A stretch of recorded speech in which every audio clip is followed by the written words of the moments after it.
Le Bénin, un pays de l'Afrique de l'Ouest, couvre une superficie de 115 762 km². Situé entre le Nigeria à l'est, le Togo à l'ouest, l'océan Atlantique au sud et le Burkina Faso et le Niger au nord, sa population avoisine déjà 9 millions d'habitants. Du point de vue administration territoriale, le Bénin est divisé en 12 départements, subdivisés en 77 communes. L'ensemble des communes compte 546 arrondissements, eux-mêmes répartis en 3628 villages et quartiers de ville.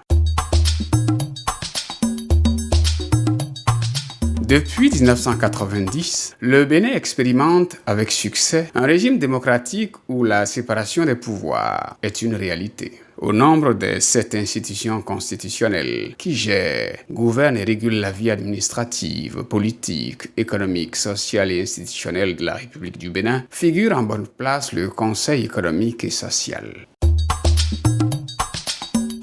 Institué pour la première fois par la Constitution du 28 février 1959, il a fallu attendre 1968, sous le règne du président Émile Derlin Zinssou, pour que le Conseil économique et social du Bénin connaisse sa première expérience de fonctionnement. C'était alors sous la présidence de M. Kongakou Taïrou. Ce fut une existence éphémère, puisqu'un coup d'État l'a interrompu le 10 décembre 1969. Ce n'est qu'en mai 1994, soit 25 ans après, à l'ère du renouveau démocratique, que le Conseil économique et social du Bénin a été relancé. Et ce, parce que consacré par les articles 139, 140 et 141 de la Constitution béninoise du 11 décembre 1990. La composition, l'organisation et le fonctionnement du Conseil économique et social sont fixés par une loi organique. Il est ensuite rendu opérationnel par la loi numéro 92-010 du 16 juillet 1992 portant loi organique sur le Conseil économique et social. D'une durée de mandat de 5 ans, le Conseil économique et social est aujourd'hui à sa 4e mandature depuis le début du renouveau démocratique. La présente mandature est installée depuis le 20 juillet 2009. Au terme des articles de la Constitution sus-cités, le Conseil économique et social donne son avis sur les projets de loi, d'ordonnance ou de décret, ainsi que sur les propositions de loi qui lui sont soumis. Les projets de loi de programme à caractère économique et social lui sont obligatoirement soumis pour avis. Le président de la République peut consulter le Conseil économique et social sur tout problème à caractère économique, social, culturel, scientifique et technique. Le Conseil économique et social peut, de sa propre initiative, sous forme de recommandation, attirer l'attention de l'Assemblée nationale et du gouvernement sur les réformes d'ordre économique et social qui lui paraissent conformes ou contraires à l'intérêt général. Sur demande du gouvernement, le Conseil économique et social désigne un de ses membres pour exposer devant les commissions de l'Assemblée nationale l'avis du Conseil sur les projets ou propositions de loi qui lui ont été soumis.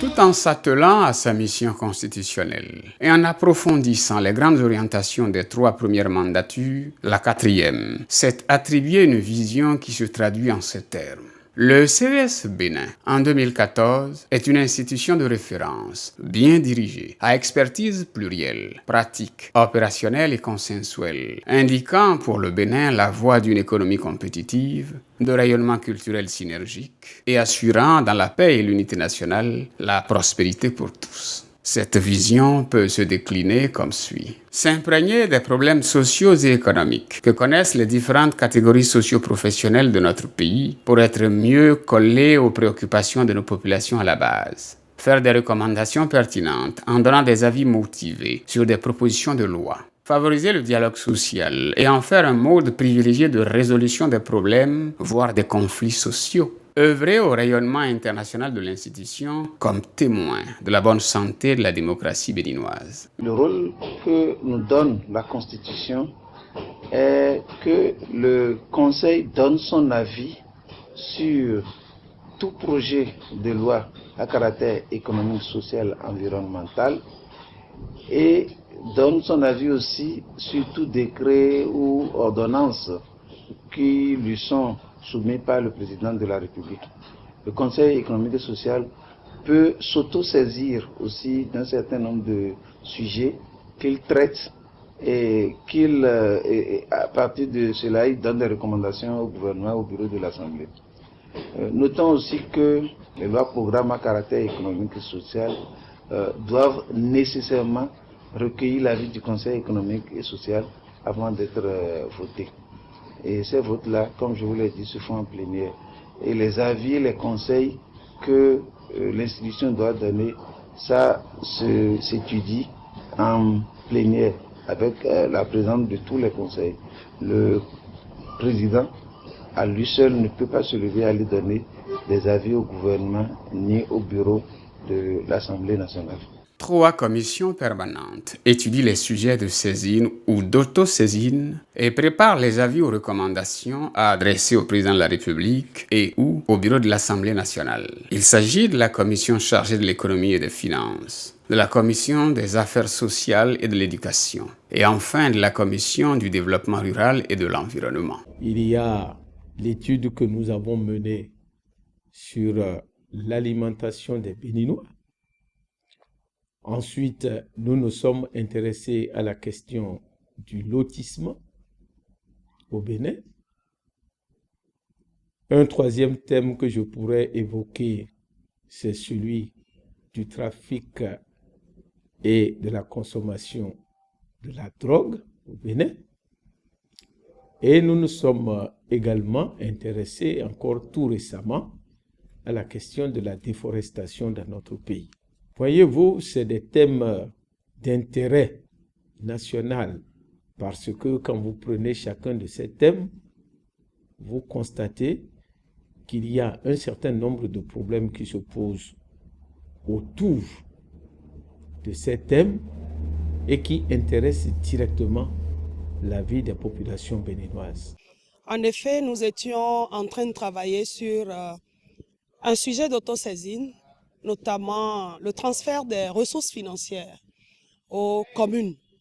Nous avons abordé ce sujet avec un certain nombre d'autorités communales et municipales, notamment la mairie de Porto Novo, la mairie de Cotonou. Nous sommes allés à Zé, nous sommes allés à Calavi également et nous avons écouté un certain nombre de personnalités et d'institutions. Je pourrais dire que nous avons reçu ici le programme de développement municipal, le PDM, qui est une institution fêtière des maires au niveau mondial, qui a son siège ici à Cotonou. Nous avons reçu également les organisations de la société civile qui accompagnent les autorités locales dans le cadre du suivi du contrôle citoyen de l'action publique à la base. Nous avons reçu également les autorités du ministère de la décentralisation pour les écouter sur les freins aujourd'hui au transfert des compétences. Nous avons écouté enfin le ministère des Finances pour savoir les goulots d'étranglement.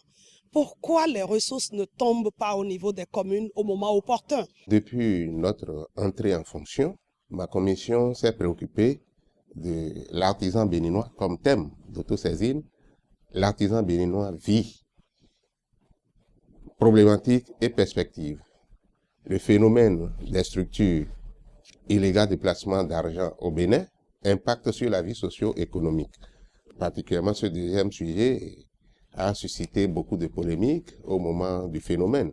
Donc nous nous sommes penchés sur ça et la dernière étude que nous sommes en train de mener est relative à la problématique de la vente illicite des produits pétroliers au Bénin.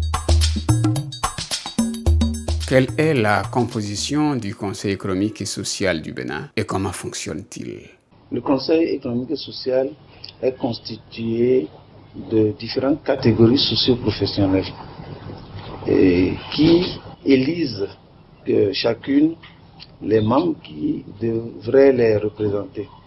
Ainsi, nous avons 4 représentants des travailleurs, nous avons 4 représentants des associations des hommes d'affaires, nous avons 3 personnalités qui sont désignées par le président de la République, 2 personnalités qui sont désignées par le bureau de l'Assemblée, nous avons 2 chercheurs universitaires, nous avons 2 représentants des professions libérales, nous avons 6 représentants des cultivateurs, agriculteurs, pêcheurs et nous avons également 2 représentants des artisans, un représentant des artistes, 2 représentants des organisations non gouvernementales.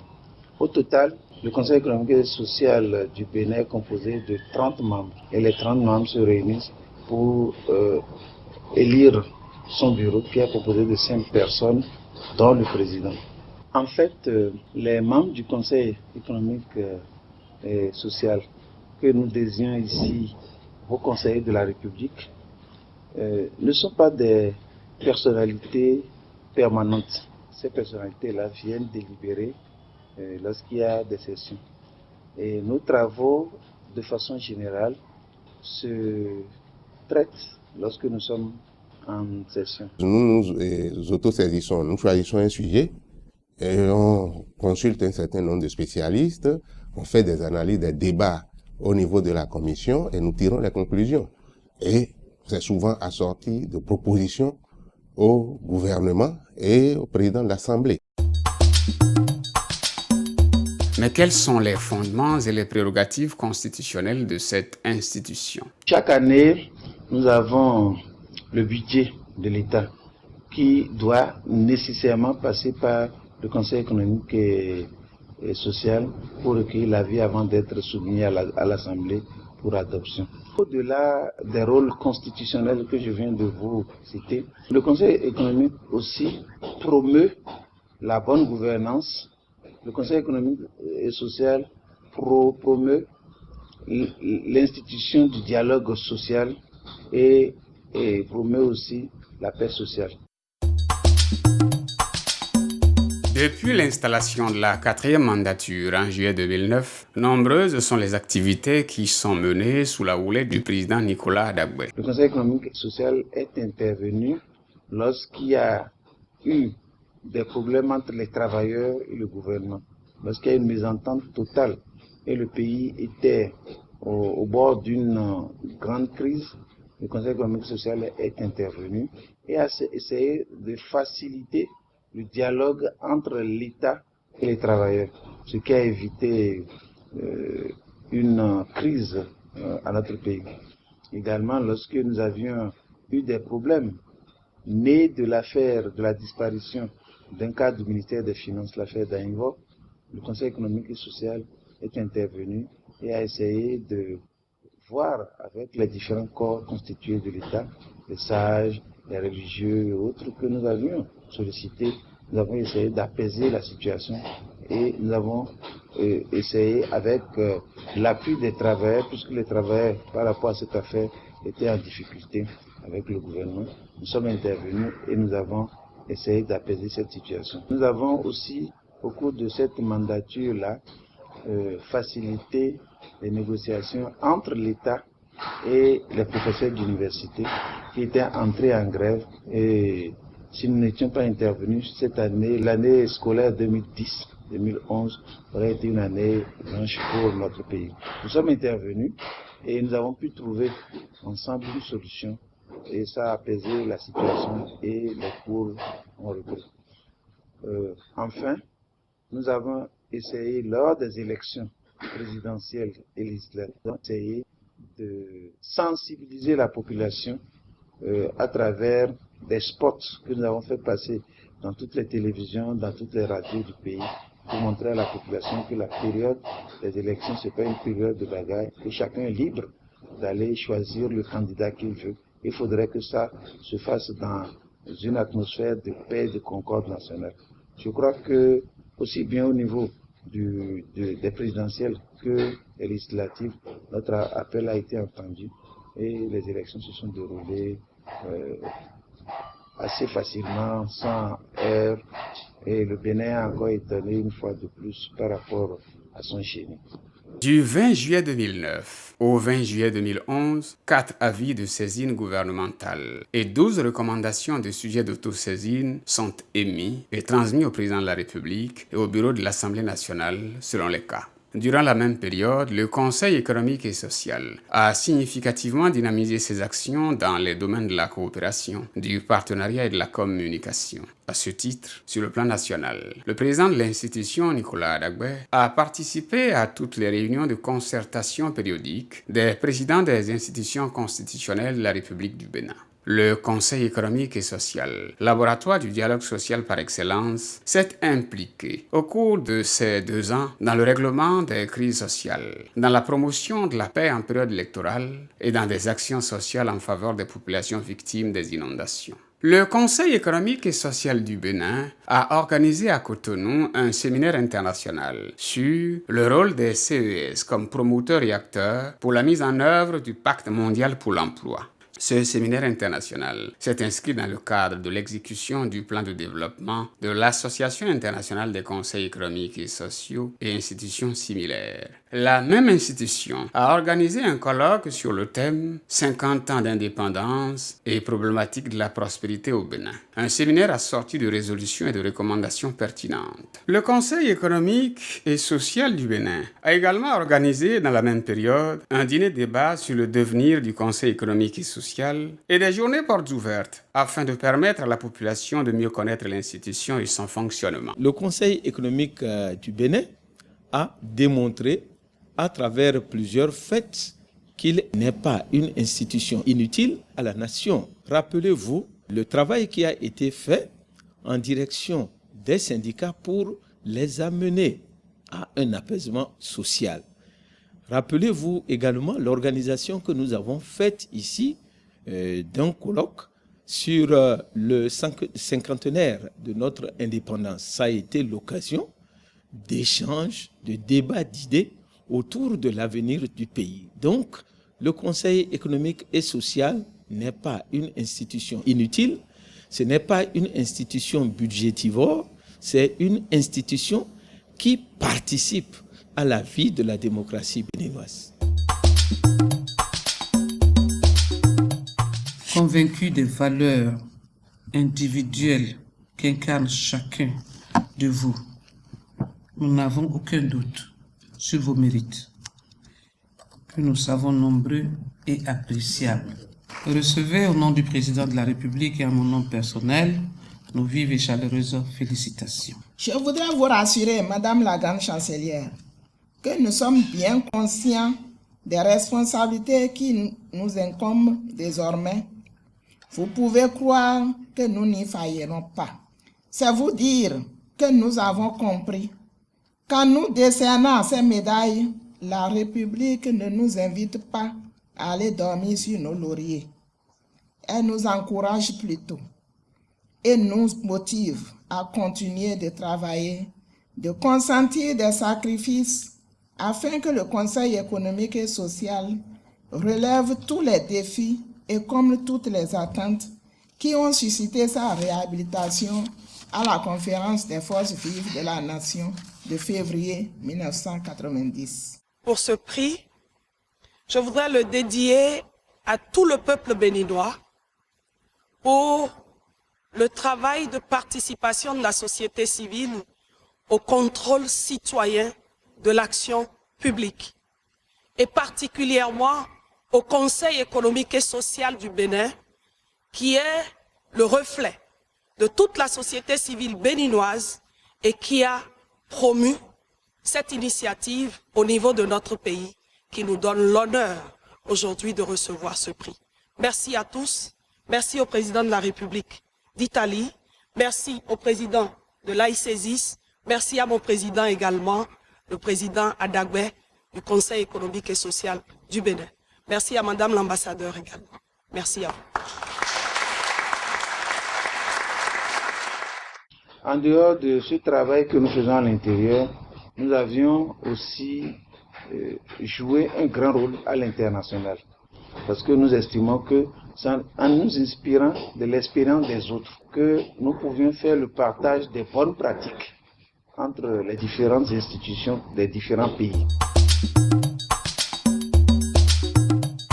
Au niveau international, le Conseil économique et social du Bénin est présent à toutes les assises statutaires et se fait entendre sur tous les sujets qui touchent au progrès social et à l'évolution de nos pays. Membre actif de plusieurs associations internationales telles que l'AIC6, l'UCSA et l'UCSIF, le Conseil économique et social du Bénin, entre le 20 juillet 2009 et le 20 juillet 2011, a été représenté à toutes les réunions et rencontres organisées par ces associations, s'inscrivant dans la logique du renforcement des capacités, de l'élargissement des partenariats et des rencontres internationales. Plusieurs accords de coopération et de conventions ont été signés entre le CES du Bénin et l'OIT, le PNUD, des organismes de la France, de la Russie, de l'Italie, de la Chine, de Luxembourg.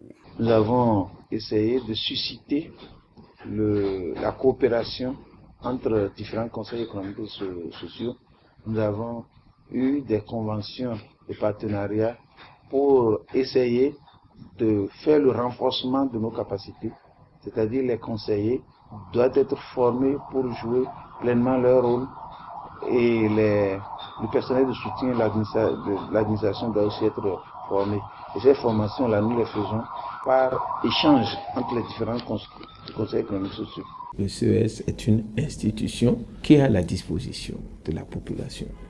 Non pas pour régler les problèmes, nous n'en avons pas les moyens, du moins les problèmes d'ordre matériel, nous n'en avons pas les moyens, ce n'est pas ça notre mission, mais au moins une mission d'écoute, une mission de recours peut-être, pas recours pour condamner qui que ce soit, mais c'est une institution qui écoute les problèmes des gens et qui peut contribuer à la résolution de ces problèmes. C'est également une institution qui est une institution d'apaisement, de dialogue, de sérénité, de recherche de consensus et de recherche de compromis. Et à ce titre-là, je crois que le CES peut contribuer effectivement à faire en sorte que notre démocratie puisse avancer dans la paix sociale, dans la tranquillité et dans la cohésion. Je ne vous dirai pas, les objectifs sont largement atteints.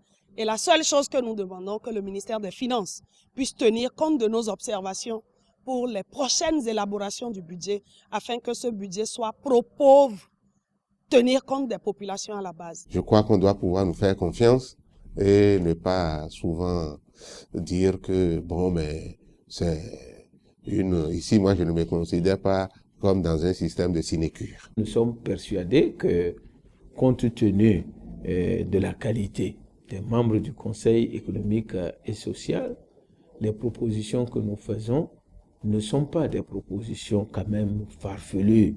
Je ne dis pas que nous sommes des omniscients et que certains aspects du dossier ne pourraient pas nous échapper. Mais nos propositions, je le pense, sont souvent des propositions réalistes. Et notre souhait, c'est que ces propositions puissent être favorablement accueillies par le gouvernement. Je suppose, et je n'ai aucune raison de le penser d'ailleurs, que ces propositions sont favorablement accueillies. La seule chose que nous regrettons, c'est que nous n'avons pas toujours la suite. C'est-à-dire, nous ne savons pas quel est le sort qui est destiné à ces propositions-là que nous avons formulées à l'endroit du gouvernement. Il y a quelques réponses qui sont parfois données, mais je dois dire que sur beaucoup de thèmes, le sort de nos recommandations n'est pas toujours connu suffisamment par nous. Et vous avez vu, fondamentalement, à tous nos pays maintenant, le problème capital qui se pose à nous, c'est le problème de l'emploi des jeunes. Et cela est né, généralement, de la mauvaise gouvernance qui éloigne les dirigeants de plus en plus de leur base et du travail des jeunes. Et tant que nous ne prendrons pas conscience de cela, nos pays vont connaître des remous. Et nous sommes là pour jouer le rôle de conscience, pour attirer l'attention des politiques chaque fois que ces politiques-là s'éloignent de l'essentiel, de ceux pour qui ils recherchent un bonheur.